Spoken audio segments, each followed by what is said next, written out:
हाल ही में भारत सरकार के सूचना और प्रसारण मंत्रालय ने एक महत्वपूर्ण और साहसी कदम उठाते हुए 25 मोबाइल ऐप्स पर प्रतिबंध लगा दिया है। इन ऐप्स पर गंभीर आरोप लगे हैं कि ये अश्लील और आपत्तिजनक कंटेंट प्रसारित कर रहे थे, जो न केवल सामाजिक मूल्यों को नुकसान पहुंचा रहे थे, बल्कि आईटी एक्ट 2000 और अन्य साइबर कानूनों का भी उल्लंघन कर रहे थे।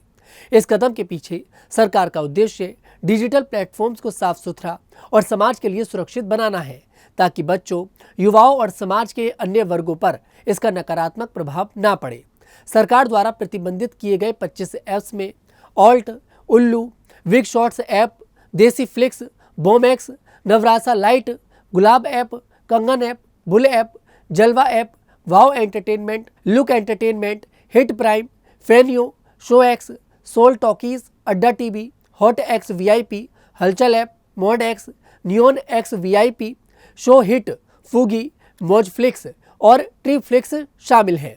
इन ऐप्स पर कई गंभीर आरोप लगाए गए हैं, जिनमें अश्लील वीडियो और वेब सीरीज का प्रसारण, कम उम्र के बच्चों को निशाना बनाना, बिना एज वेरिफिकेशन के कंटेंट उपलब्ध कराना, यूजर्स के डेटा की सुरक्षा और गोपनीयता के नियमों का उल्लंघन और सूचना प्रसारण नियमों के साथ साथ आईटी एक्ट का पालन न करना शामिल है।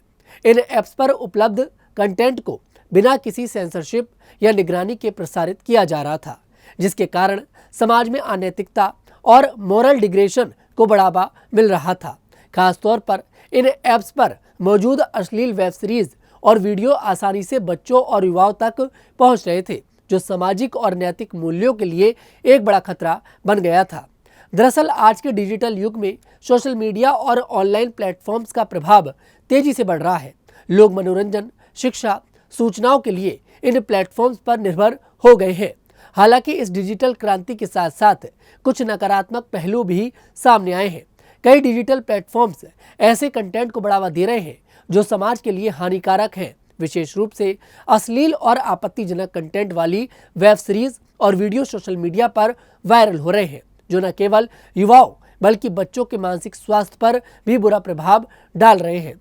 ऐसे में भारत सरकार का यह कदम न केवल समय की मांग है, बल्कि समाज को नैतिक और मानसिक रूप से स्वस्थ रखने की दिशा में एक महत्वपूर्ण पहल है।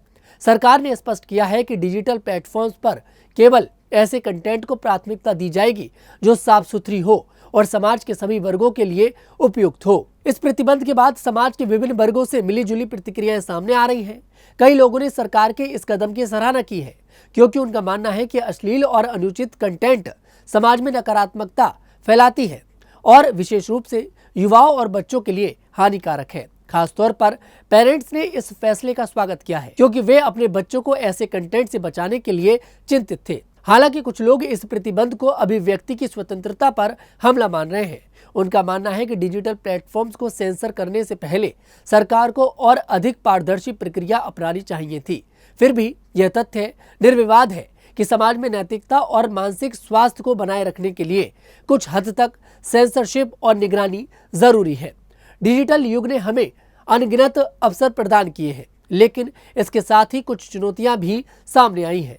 आज के समय में जब बच्चे और युवा अपना ज्यादातर समय ऑनलाइन बिताते हैं, यह जरूरी है कि डिजिटल प्लेटफॉर्म्स पर उपलब्ध कंटेंट समाज के लिए सुरक्षित और उपयुक्त हो। अश्लील और आपत्तिजनक कंटेंट न केवल व्यक्तियों के मानसिक स्वास्थ्य को प्रभावित करता है, बल्कि समाज के नैतिक ढांचे को भी कमजोर करता है। भारत सरकार का यह कदम एक सकारात्मक संदेश देता है कि डिजिटल स्पेस में जिम्मेदारी और नैतिकता को प्राथमिकता दी जाएगी। यह न केवल डिजिटल प्लेटफॉर्म्स के लिए एक चेतावनी है, बल्कि समाज के लिए भी एक संदेश है कि हमें अपने बच्चों और युवाओं को एक सुरक्षित और स्वस्थ डिजिटल वातावरण प्रदान करना होगा। भारत सरकार द्वारा 25 मोबाइल ऐप्स पर लगाया गया प्रतिबंध डिजिटल दुनिया में साफ सुथरे और जिम्मेदार कंटेंट को बढ़ावा देने की दिशा में एक महत्वपूर्ण कदम है। यह कदम न केवल समाज में नैतिकता और मानसिक स्वास्थ्य को बनाए रखने में मदद करेगा, बल्कि डिजिटल प्लेटफॉर्म्स को भी कानूनों और नियमों का पालन करने के लिए प्रेरित करेगा। भविष्य में यह जरूरी है कि सरकार, डिजिटल प्लेटफॉर्म्स और समाज मिलकर एक ऐसी ऑनलाइन दुनिया बनाए जो सभी के लिए सुरक्षित, समावेशी और नैतिक हो। ये रिपोर्ट आपको कैसी लगी कमेंट सेक्शन में जरूर बताइएगा। मैं तनुज दीक्षित फिर आपसे मुलाकात करूंगा। तब तक के लिए मेरे साथ देखते रहिएगा न्यूज़ 15।